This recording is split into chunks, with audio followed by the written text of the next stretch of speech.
My name is Rachel Ryan. So nice to see you all today virtually. I am a coach in the Career Development Office at SOM. I've been here about 5 years, so it's very possible we could have crossed paths if you are a somewhat recent graduate, or potentially we've worked together through alumni coaching or even one of these webinars in the past. But thrilled to have you here with us today. Today, we are going to be talking about creating thriving professional relationships.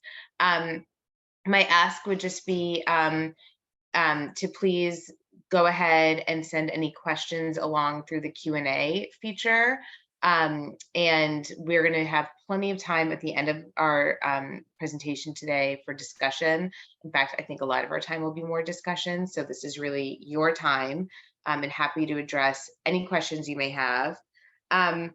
So with that, let's go ahead and dive right in. Okay, so before I even kind of get into the meat of talking through the importance of creating professional relationships, strong professional relationships, and the benefits of it, and some tactics for how to go about it in an effective way, just a quick reminder that you have access to plenty of different networks and a lot of different communities in which you can develop professional relationships, and some great tools to help facilitate that. As you can see here, you have access to the Yale SOM Connect directory, LinkedIn alumni groups, cross campus, the university alumni directory, just to name a few.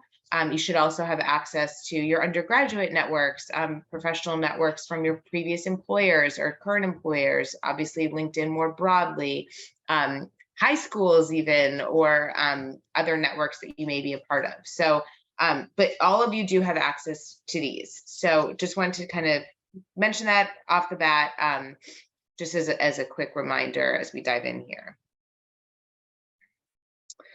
So this slide is just to kind of get you thinking a little bit about relationships and the value that they can provide in your life, both professionally and personally. There's a great quote from Eric Schmidt of Google and Alphabet, and he says, "One thing people are never good at is seeing themselves as others see them." And I love that quote. We all have blind spots, and we all see things differently and offer different perspectives, and how others view us differs. So people experience you differently. And so that's kind of the reason, I think, for more than one mirror there. But basically, having a variety of relationships gives you the benefit of so many different perspectives that can help you in a variety of ways. And we're going to dive into that in terms of how professional relationships can play a really important role in connecting the dots for you, personally and professionally, as it relates to thinking about your career and your success, and both in your current environment and as you consider future opportunities. So why is it important to build professional relationships? So, and to really kind of invest in it. So you can get a ton of industry insight, expanded connections, a connected workplace, and of course, so many future opportunities can flow from that. I'm going to go ahead and dive into each of these in more detail. So as we consider industry insight, I think one thing to think about, and we may have talked to you about this depending on if you were recently here as a student as well, but you can get so much understanding of the industry that you're in, trends or industries that you're interested in, trends, and understanding of the market, and just get so many different perspectives. So obviously it seems pretty obvious, I think, that through professional relationships, you can get this great industry insight and be more effective in your current role, but you can also just have such a better understanding of, different directions that things are going in, maybe take a more proactive approach to considering certain opportunities in areas you may not have considered. And it's not without really seeking that professional knowledge that you can kind of help adjust and consider your opportunities. A few just different ways that you can think about developing professional relationships more broadly, going to various conferences, joining associations and getting involved, And of course, I'm sure there are opportunities where you currently already are as well. As we think about expanded connections, I think this one seems fairly obvious in terms of, as you build relationships, your network expands. Um, as relationships strengthen, you're going to have more opportunities to get connected to other people who may be helpful to you. So your network naturally grows. You can really have some advocates or mentors in your corner as a result of having invested in these relationships. And of course, there are plenty of opportunities, I think, for you to kind of pay it forward and connecting others as well and build relationships. Something I wanted to highlight here specifically, and this kind of goes hand in hand with the previous point about industry knowledge. When I think about the value of relationships, both in providing helpful industry perspective and also just expanding your general network, and even kind of coupled with the earlier slide about the mirror views and everyone offering different perspectives. One visual that I've heard a few times mentioned from people in my past life has been, think about almost forming over time your own internal board of directors. Sounds kind of funny, but when you really think about it, it's helpful. As you consider different changes professionally, maybe you're at a fork in the road, maybe you're trying to decide, whether to go after a certain opportunity. Maybe an opportunity presents itself and you're unsure if now is the right time. It's really helpful sometimes to just seek feedback from various people who you've developed relationships with, but to do it in a way that's super intentional and thoughtful. And so there have been times, and I'm sure you can relate to this, where maybe you just really need the perspective of your family, maybe a former mentor from a previous employer, maybe a good friend or a previous coworker who kind of has an understanding of the industry or your career path, but can offer just a different perspective. And so as you move along, that board of directors can kind of change and morph a little bit, and you're kind of slowly building on it. And I think when you really invest in relationships that are high quality and that you nurture over time, it can really be incredibly impactful. Just to kind of give a couple of examples, I've had a number of students and alumni that I've worked with where they were maybe considering a couple opportunities, were leaning one way.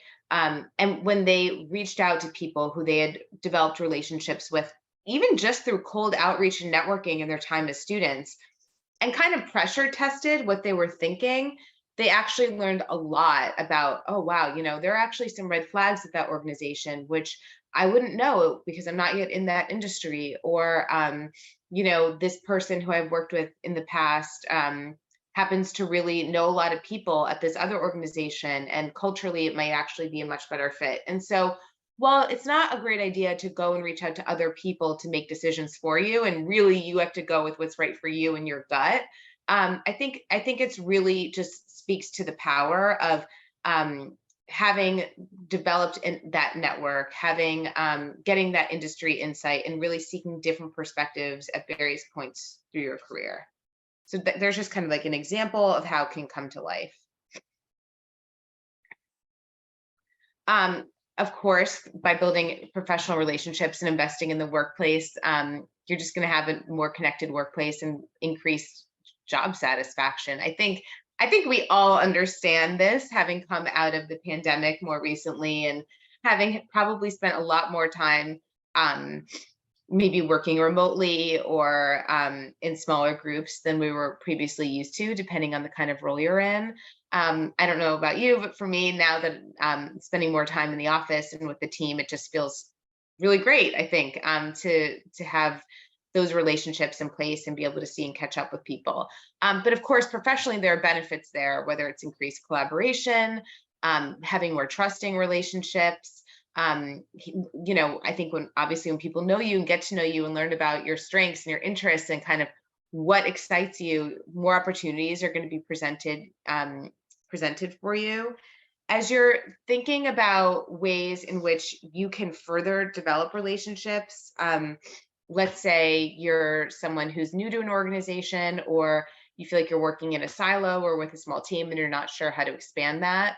I think it's a great idea to reach out to if there are other Yale alum, for example, at the organization, or undergrad alum, or just mutual connections that you can meet and just have coffee and catch up. But also sometimes in larger organizations, there can be formalized mechanisms to do that, even through employee resource groups, as an example. It can be a really great way to get involved, to even stretch yourself a little bit, maybe even take on a leadership position outside of your current role. Could be a really helpful way to develop relationships, and is very much a formal way that a lot of companies now have to allow you to do that. So just kind of one thing to consider looking into if that's something you're looking to um, develop further. And then, of course, I think what flows from all of this, developing strong professional relationships internally and externally, is going to be future opportunities. And if you've logged on to any of our past webinars, you've probably heard us talk a bit about the hidden job market. And this is just so, so, so true. What we mean by the hidden job market is that there's so many opportunities out there that you will not even hear about if you're not actively engaged, building your network, building relationships, and having conversations with people, which I know can sometimes feel a little bit daunting. But it's something our office can help you work through. And if it's something that you're uncertain about, we're always happy to have a coaching appointment to talk through best approach. But there are just so many opportunities that you'll never see on a job board, because they're filled before they get there. Or you might see a lot of opportunities out there and apply for it, and never hear anything. And that's often because it was already filled, because there were so many maybe behind the scenes references or referrals, that they never had to consider the other candidates who applied. So really the key to most external opportunities is going to be through developing relationships, getting out there, networking, and never too late to do it. You, as Yale alumni, you have access to that network. And you absolutely should be reaching out and having conversations with people. That doesn't stop after you graduate. This is now a lifelong network that you're a part of and should absolutely be taking advantage of. Of course, if you're looking to build your team, it's an amazing way to identify available talent by sourcing people who you trust in your network, posting on your LinkedIn. We at Yale sometimes see alumni posting opportunities on LinkedIn, and we'll reach out to find out more about it and how we can help in terms of sourcing talent within our current student population or even alumni population. And of course, always from a business perspective, important in terms of securing future talent.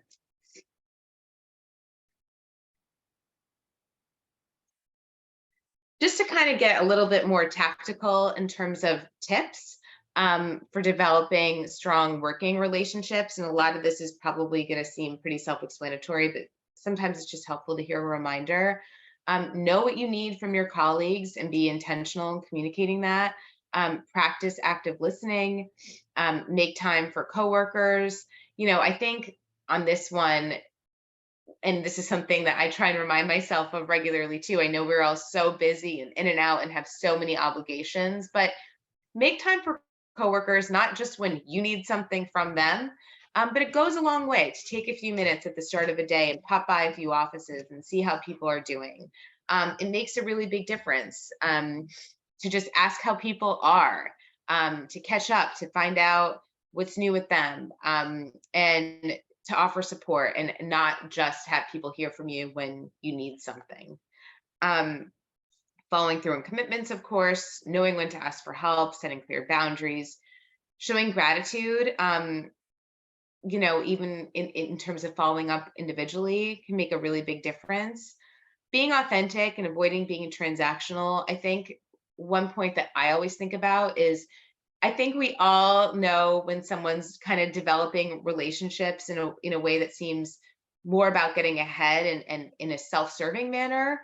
I think keep in mind that some of the best relationships come from people, getting to know people at all levels of the organization. I know for me in the past, some of the most meaningful relationships were with maybe junior employees or people in other functions, um, administrative staff, all kinds of people around you who can really enrich your experience and just provide very meaningful and helpful perspectives that you wouldn't have otherwise considered.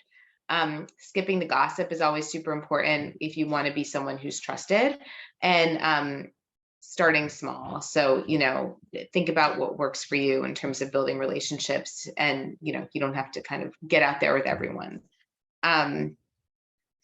Just some tips to build external relationships. And some of these get really tactical, but for me, I know it's been really helpful to plan ahead and think about, if I'm getting together with former coworkers and it I want to make sure I keep up that relationship. Sometimes I'll even set little reminders in the calendar, even if it's for like the following year, or I'll say to them, okay, let's make this an annual thing. So try and set reminders for yourself on, people in your calendar that you want to see through the course of the year. Sometimes it can even be helpful if you have a work trip.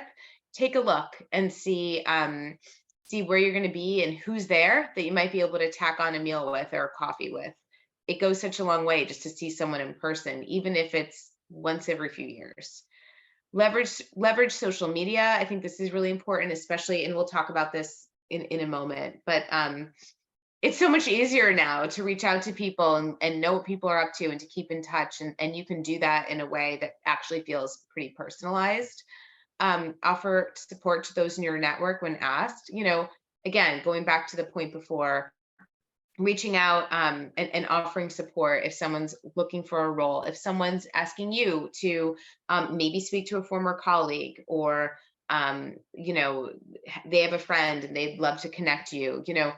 These connections will come back for you. You want to treat others the way that you want to be treated. And we all reach those points in our career where we're going to need to ask others for help. So the more that you can help others when asked, the better. And sometimes that can even be if there's someone who maybe needs a reference, if you feel comfortable offering to do that, or,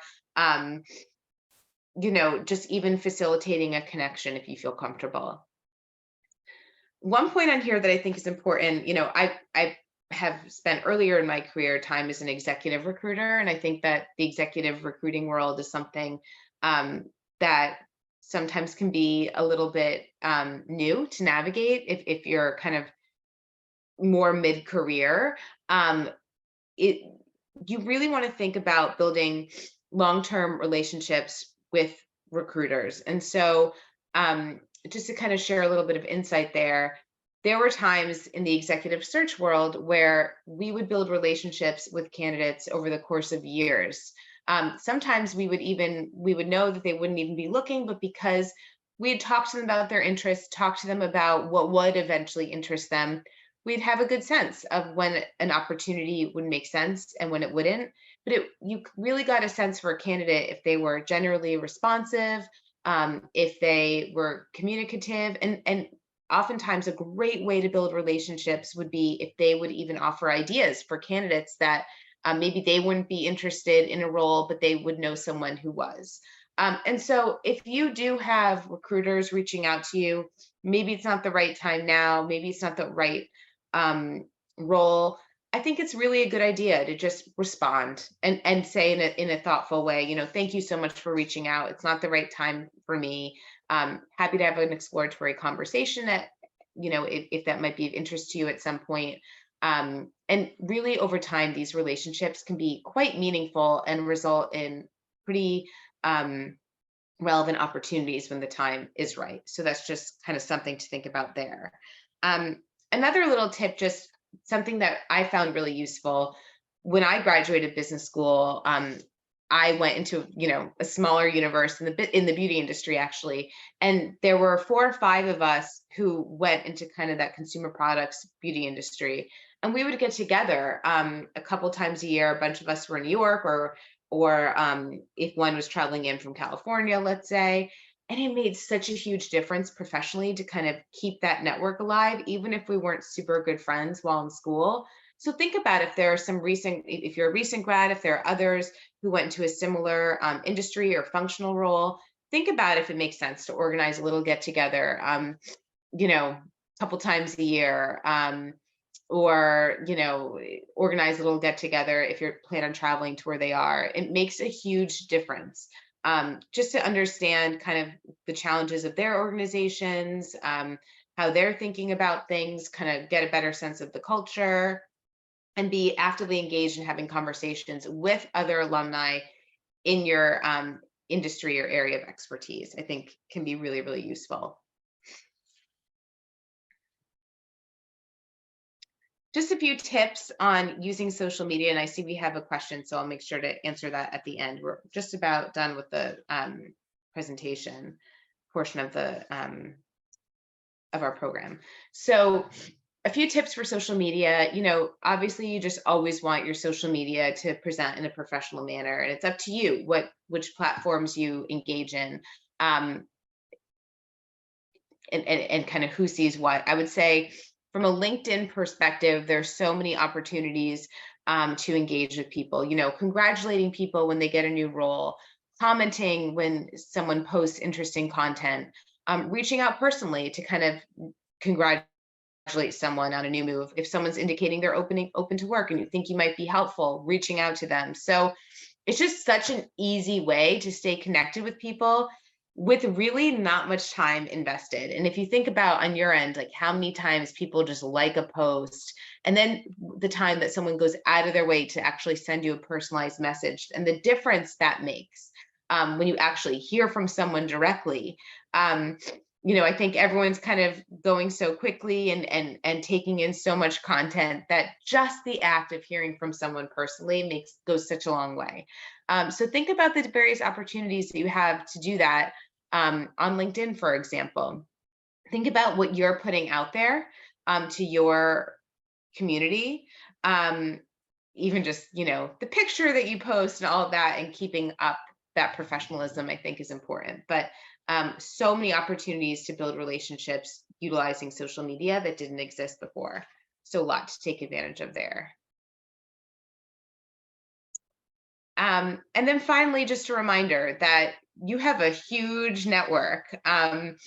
You have, all these contacts, whether it's friends, family, previous employers, alumni, previous faculty, our office for sure. And then everyone has their extended networks beyond that. And so your network just grows exponentially. So each relationship that you really invest in and develop, so much can come from that. And you want to develop these relationships and invest in them, not just to get something in return. I think because it will really enrich your life, of course, and I think offers so many different perspectives. But just professionally speaking, I think there's so much to be gained, and so much comes from that. And just one new relationship can unlock so much opportunity.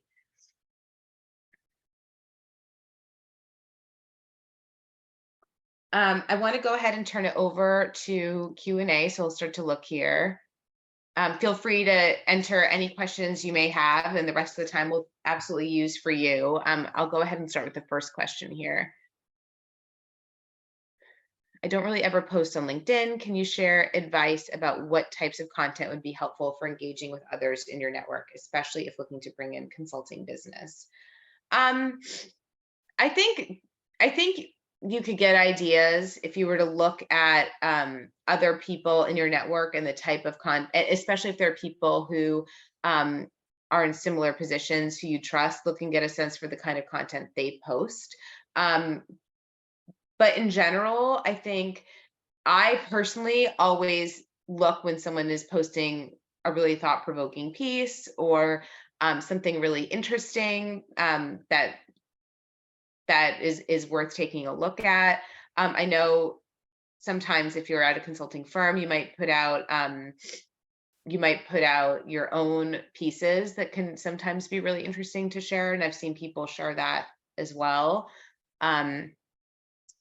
I really think if it's in line with the nature of the kind of clients that you're looking to attract, that's something to think about. So what is something that you think they might be interested in reading? What might get their attention about your business?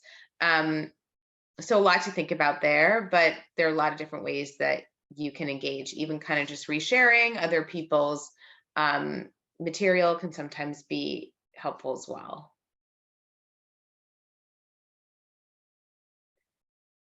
Any other questions?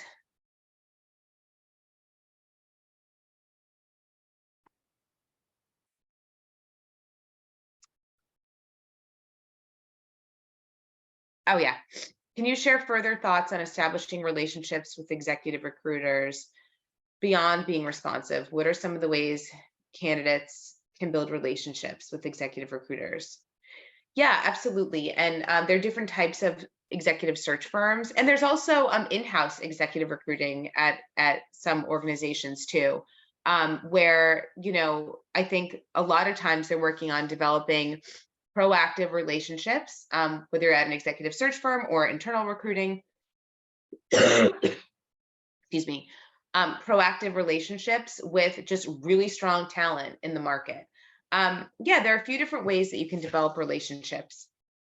Obviously, if they reach out to you, being responsive and being transparent, like I mentioned before. So, I don't think it's a good idea if someone reaches out to you about an opportunity to kind of say, oh yeah, I'll engage with them because I want a relationship with that firm. But it's not going to work. If it's not the right time, you're not interested. Well, then don't mislead them and go down the path. There are plenty of ways that you can develop relationships without doing that. So I think being transparent, saying, it's not the right time, but I'd love to have an exploratory conversation. They'll often take you up on that. And then being prepared to walk them through your background, what interests you, what excites you, and actually getting insight from them in terms of where they think that your background would be a particularly strong fit. If you know that you're probably at a stage in your career where you might be ready to work with a search firm, I think you could proactively reach out, and a lot of them have dedicated practice areas with people who specialize in your potential area of interest, and just reach out and say, I'd love to have an exploratory conversation. I'd love to have an exploratory conversation when the time is right for you. I would love to just proactively introduce myself and give you a sense of my background and where I might eventually have interest. They track all of this, and they're very interested in developing proactive relationships, not just looking for people who are actively looking. In fact, that's usually the best time to reach out and have a conversation, when you're happy in your current role. You can also, I think, further develop relationships by offering ideas for great talent. So if someone reaches out to you about a role, and I mentioned this earlier, but you yourself are not interested, but have a couple ideas of people from your network, check with those people first to make sure that they're comfortable with you sharing their name. But then I think going the extra step to say, I myself am not interested, but there are a couple people who I've worked with before or through my network who I think might be interested, and here are their names. And again, making sure that they're comfortable with you sharing their names. But I think that's a great way to offer something without without necessarily being a candidate.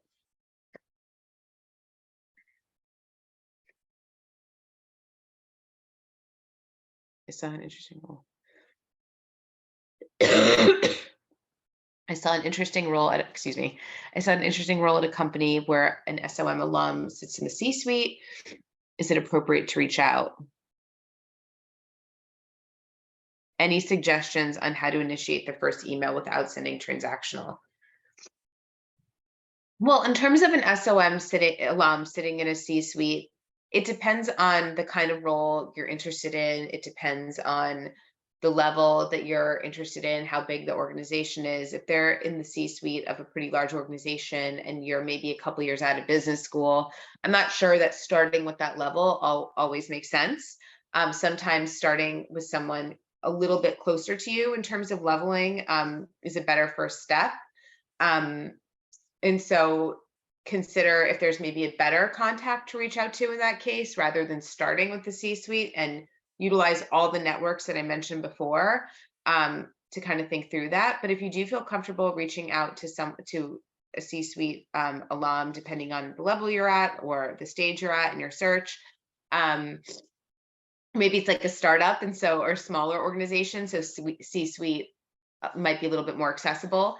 Um, I think a way to reach out to anyone without sounding transactional is to reach out and just give a very high level snapshot of your background, like a couple lines, maybe even attach your resume, and just for background, say that you'd really love to learn more about their career and their experience, and would they be open to connecting for 15, 20 minutes at their convenience.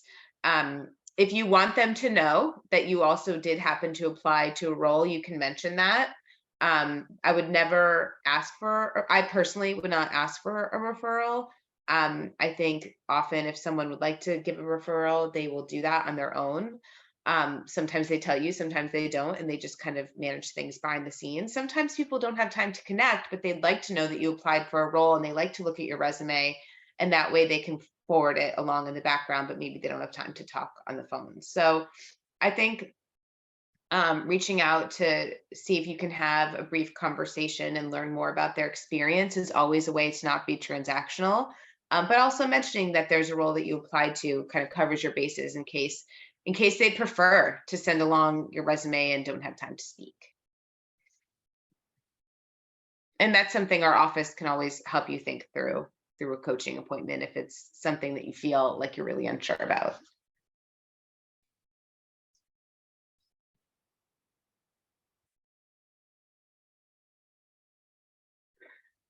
Do you have opinions on dealing with retained versus contingent executive search firms? No, and my intention was to not necessarily make this about that specifically, but I know sometimes it's helpful to touch on that as we think about building relationships, especially as an alum.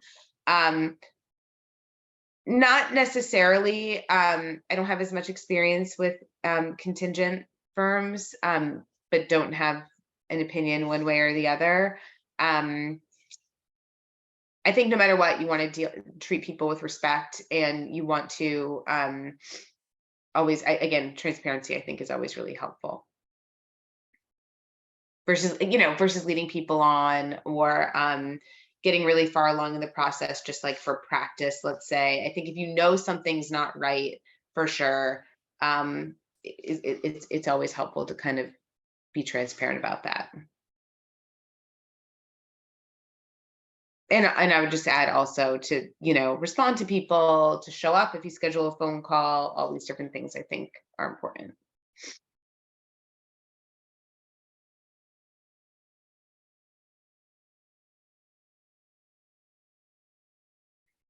Yes, if you are an alum, you do have access to alumni coaching, and that information we can follow up with, though it's, I think, broadly shared through a lot of the alumni communication that you received in terms of how to set up a coaching appointment through the CDO, probably the same channels that you were able to set up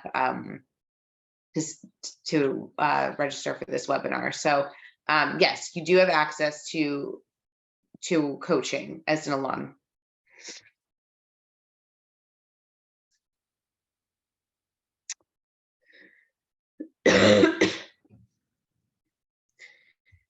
How do you suggest reaching out to someone to mentor you? Any specific advice about what to include in the email would be helpful. Oh, it looks like our alumni team is providing a little bit more information there in terms of formal channels through their office. But just in terms of informally reaching out for mentorship, I do think a lot can come organically. I don't think you necessarily always have to reach out to someone and ask them to mentor you.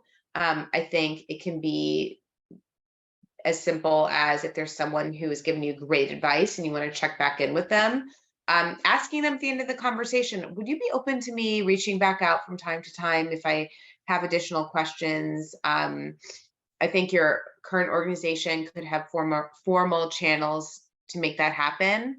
Again, I can see our alumni team is typing some answers there as well. But I think mentorship comes in a lot of different ways, and it doesn't always need to be defined as a formal mentor relationship. I think I would lean towards getting to know someone before asking them to maybe have a regular quarterly discussion, whatever it may be, engaging to see if that's something that they'd be open to committing to before kind of blindly reaching out with a message about it.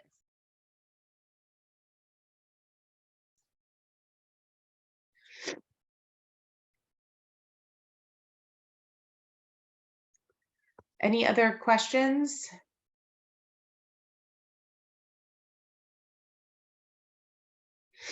I'll give it a few more seconds and then you can go ahead and have the time back. Okay, I don't see any other questions. Again, our office is available to you for coaching, and so many resources available to you as alum. Thank you so much for joining the discussion. Hopefully it gives you a few ideas in terms of maybe things that are now top of mind that weren't before. And great to meet you all virtually. And thanks so much again for joining us.